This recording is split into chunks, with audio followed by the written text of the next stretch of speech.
Pernah kebayang nggak kalau pekerjaan rumah ternyata bisa jadi kunci buat benerin hubungan? Kedengarannya aneh banget ya.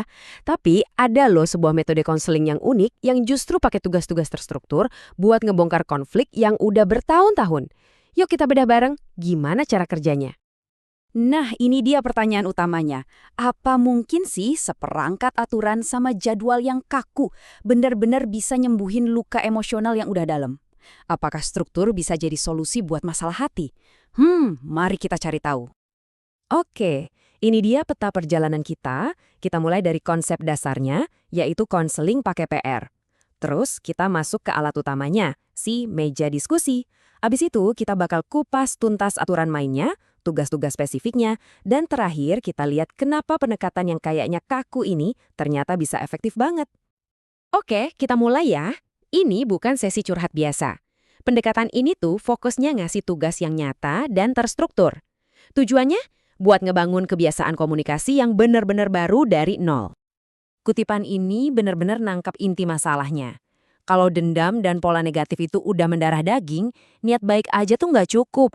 Kita butuh sesuatu yang lebih kuat, yaitu sebuah struktur yang konkret, sebuah kerangka kerja, buat secara paksa ngebongkar kebiasaan lama dan ngebangun yang baru. Nah, sekarang kita bahas alat utamanya, si meja diskusi.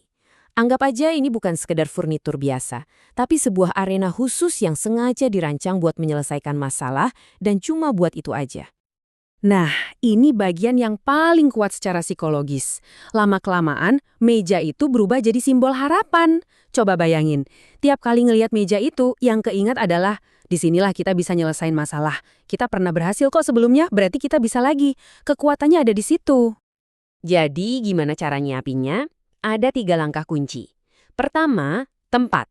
Cari satu area yang netral, yang nggak ada gangguan sama sekali. Kedua, waktu. Lakuin di jam yang sama tiap hari biar jadi kebiasaan. Dan yang paling penting, ketiga, tujuan. Ingat, ini bukan arena buat debat kusir. Ini tempat buat diskusi, dan setiap sesi wajib dimulai dari introspeksi diri sendiri, bukan nyalain pasangan. Tentu aja, punya tempatnya doang nggak cukup. Perlu ada aturan main yang jelas banget. Aturan ini tuh kayak pagar pengaman, biar diskusinya nggak kemana-mana dan tetap produktif. Coba deh kita lihat beberapa aturan utamanya. Perhatiin ya, ada aturan untuk selalu mulai dengan refleksi diri, bukan langsung nunjuk-nunjuk. Ini aja udah ngubah seluruh dinamikanya.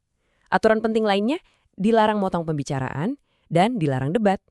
Tujuannya adalah dengerin, bukan menang argumen. Tapi ada satu aturan pengaman yang paling unik dari semuanya ya. Dan ini dia mekanisme pengamanahnya. Kalau ada yang mulai mancing-mancing debat atau malah diam aja, yang lain nggak perlu ikut teriak, cukup berdiri dalam diam. Coba bayangin betapa kuatnya sinyal itu. Tanpa ngomong sepatah kata pun, pesannya jelas. Kita udah keluar jalur. Stop. Ini cara yang cerdas banget buat mutus rantai pertengkaran. Oke, sekarang kita masuk ke pekerjaan rumah yang paling dalam. Bikin daftar. Tapi, ini bukan daftar keluhan soal pasangan kamu loh. Aturannya jauh lebih menarik dari itu. Konsepnya simple, tapi jujur aja radikal banget. Kamu nggak bikin daftar semua kesalahan pasanganmu. Kamu justru bikin daftar kesalahan kamu sendiri. Kamu nulis secara spesifik gimana caranya kamu udah ngecewain pasangan. Ini langsung mengubah fokus dari nyalain orang jadi ngambil tanggung jawab. Coba lihat deh contoh nyatanya. Poin-poinnya itu spesifik dan jujur banget. Bukan cuma kamu gak perhatian, tapi hal-hal kayak nomor 8, saya terlalu banyak mengkritik. Atau nomor 10, saya cemburuan.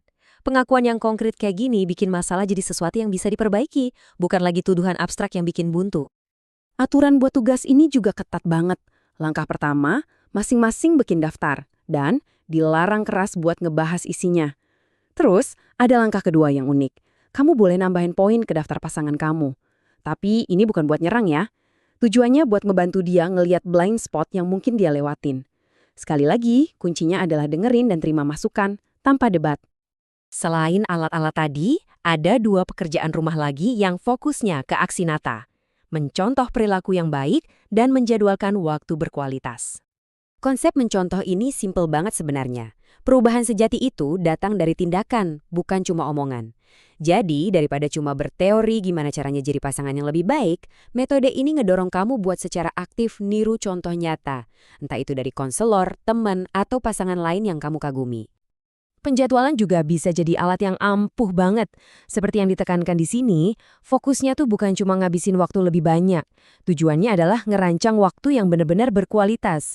Beda banget kan antara cuma duduk sebelahan sambil main HP sama ngerencanain 1 jam buat ngobrol yang benar-benar nyambung dan bermakna. Oke, setelah kita lihat semua aturan dan tugas yang kayaknya kaku banget ini, mungkin kamu nanya, emang kenapa sih ini bisa berhasil? Apa rahasianya? Yuk kita simpulkan. Intinya gini, metode ini tuh ibarat peta buat mereka yang udah ngerasa tersesat dalam terapi yang gak jelas arahnya. Metode ini ngasih jalan keluar yang jelas, ada tujuan, ada aturan, ada langkah konkret yang bisa diambil. Ini ngasih harapan karena kita nggak lagi cuma ngomong muter-muter tanpa henti, tapi benar-benar melakukan sesuatu. Dan inilah hasilnya. Testimoni ini ngerangkom semuanya dengan sempurna. Struktur ini bukanlah penjara, tapi sebuah alat. Sebuah baji yang dipakai buat ngebongkar kebiasaan lama yang udah keras kepala. Begitu kebiasaan itu berhasil dibongkar, jalan menuju komunikasi yang sehat dan tulus pun jadi terbuka lebar. Jadi, kita balik lagi ke pertanyaan awal kita, tapi dengan wawasan baru. Mungkinkah struktur itu bukan musuh dari ketulusan? Mungkinkah justru dalam situasi yang paling kacau, kita butuh aturan yang jelas supaya kita bisa kembali berkomunikasi dengan bebas dan tulus? Sebuah pemikiran yang menarik buat kita renungkan bareng-bareng.